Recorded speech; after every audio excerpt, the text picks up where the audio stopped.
two sides signed a new agreement to build a pipeline that would boost capacity of Russian natural gas deliveries to China by 50 billion cubic meters a year.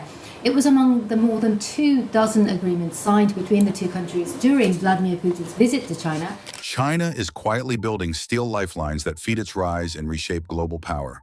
From frozen Siberian plains to the Gobi Desert, pipelines now carry oil and gas straight into the heart of its economy. Each line tells a story of money, risk, diplomacy, and strategy stretching across continents. This is how China is locking in its energy future, one pipeline at a time. Espo oil pipeline. China has spent years cutting through bureaucracy while laying pipelines that bring in huge volumes of oil and gas to fuel growth. Together, these steel lifelines reshape global power and stretch across continents. A $25 billion oil project binding two superpowers, a domestic gas web that boosts industry, and a strategic route that bypasses China's biggest weakness all show how far the country has gone. At the center of this effort is the Eastern Siberia Pacific Ocean Oil Pipeline, or ESPO. It is one of the most important geopolitical projects of the 21st century, a symbol that Russia now leans on China, not Europe, for much of its energy future. ESPO is more than a pipeline. It is a decades-long commitment between Moscow and Beijing. Plans for ESPO date back to discussions in the 1970s, but construction only began in 2006. Progress was fast. The first section to Skovorodino was finished in 2009, and Putin inaugurated the terminal in Kozmino on December 28 that year. The Chinese section was completed in September 2010, and by 2011, Russia had started regular oil shipments to China. That was only the first stage. The line stretches through valleys and mountains from Tayshet to Skovorodino. The second phase, finished in 2012, pushed it onward to Kozmino on the Pacific. Together, Russia and China created one of the world's longest crude oil pipelines, about 3,000 miles long, built through difficult terrain. Capacity shows its true power. ESPO started at about 600,000 barrels per day. With more pumping stations added, capacity rose to 1 million barrels per day. By 2025, with all 32 stations operating, it can move around 1.6 million barrels daily, acting as a metal artery between Russia and Asia. The cost was huge. The first stage alone cost $12.27 billion, plus $1.74 billion for the export terminal. Including the second phase, the total reached about $25 billion, making ESPO one of Russia's most expensive infrastructure projects. One routing decision pushed that cost even higher. Originally, the pipeline was planned to pass near Lake Baikal, one of the world's most important ecosystems, home to more than 2,500 animal species.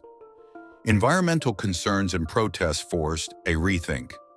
Instead of ignoring the outcry, planners shifted the route about 25 miles north to reduce the risk of harming the lake. It was a rare concession that made the project more complex and expensive, but avoided potential damage. Russia did not pay the $25 billion alone. In 2009, Russia and China agreed to an energy-for-debt deal that reshaped the Asian oil market. In exchange for a $25 billion loan to Transneft and Rosneft, Russia pledged to deliver 300,000 barrels of crude oil per day to China for 20 years.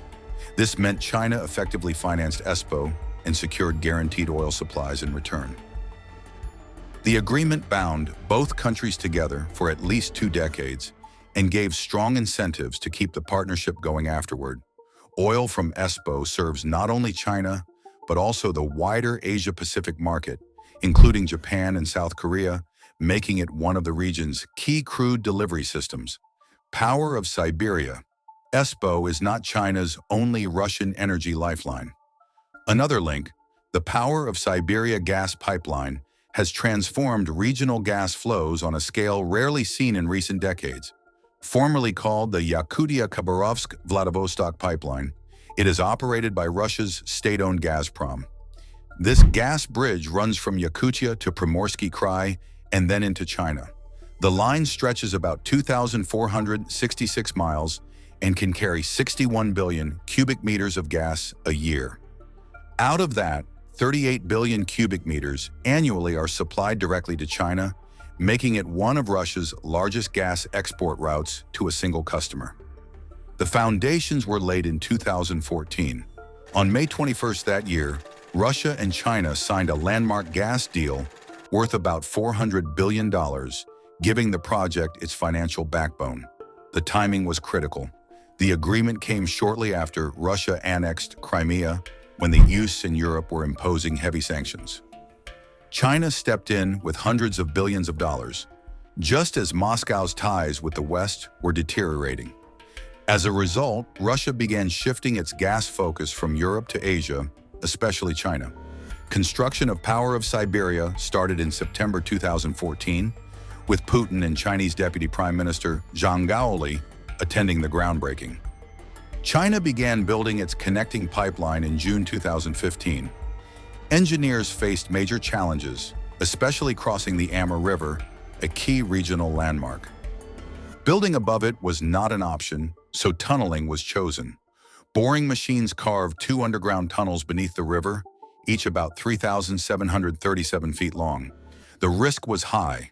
Above the workers lay an entire river, and any mistake could cause flooding and loss of life.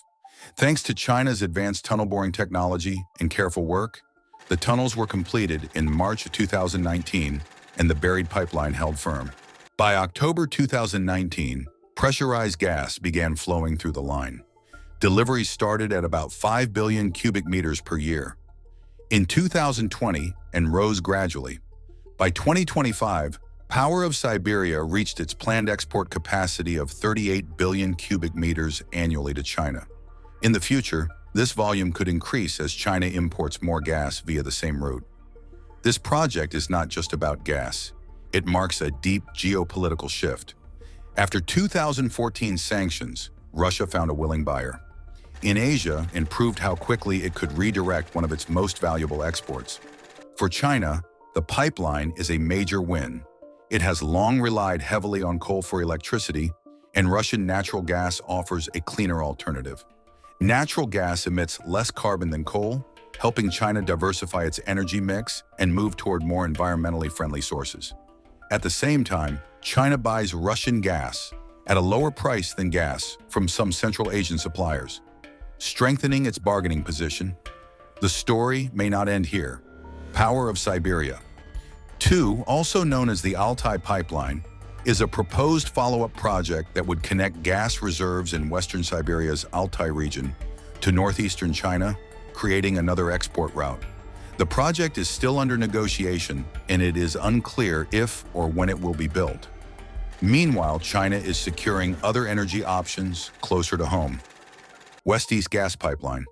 The West-East Gas Pipeline is China's masterpiece in domestic energy infrastructure and serves a different role than the cross-border lines. Instead of bringing gas in from abroad, it forms a national web that links the resource-rich West with the economically booming East. It is not a single line, but 4 large pipeline projects that together create one of the world's most extensive gas transmission networks. The first West-East Gas Pipeline runs from Lunan in Xinjiang to Shanghai, about 2,500 miles. It passes through 66 cities and 10 provinces, making it one of China's longest pipelines. Construction began in 2002, and by 2005, the line was fully operational with a capacity of 12 billion cubic meters per year. It became a core supply route for the Yangtze River Delta, one of China's main economic hubs. Later upgrades boosted its capacity to about 17 billion cubic meters annually. The second phase began in 2008. This pipeline was even larger.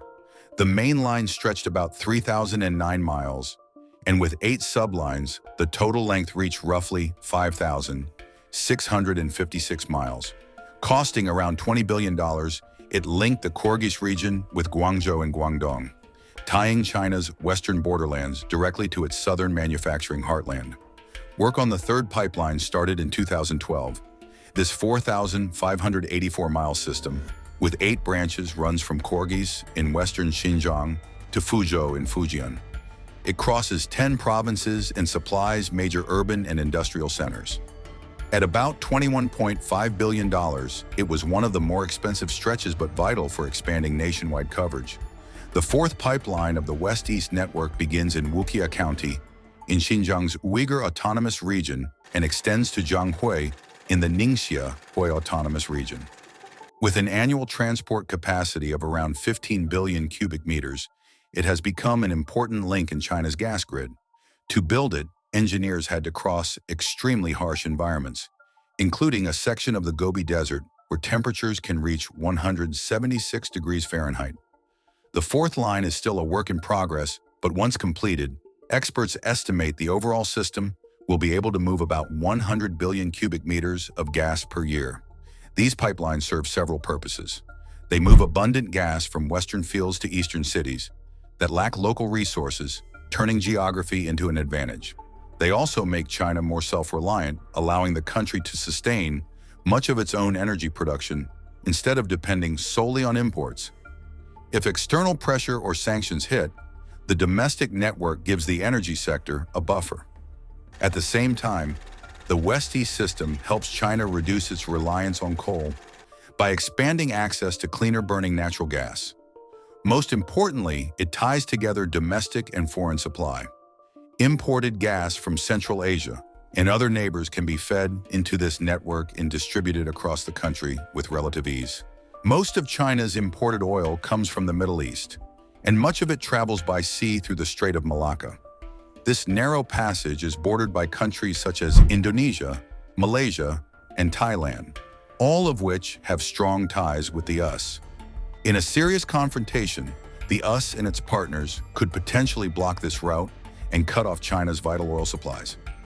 Instead, China turned to Myanmar, where it could finance and construct a direct corridor for oil and gas, away from US-influenced sea lanes and closer to its own southwestern border. Thanks for watching. Don't forget to subscribe to Epoch Dive for more amazing documentaries.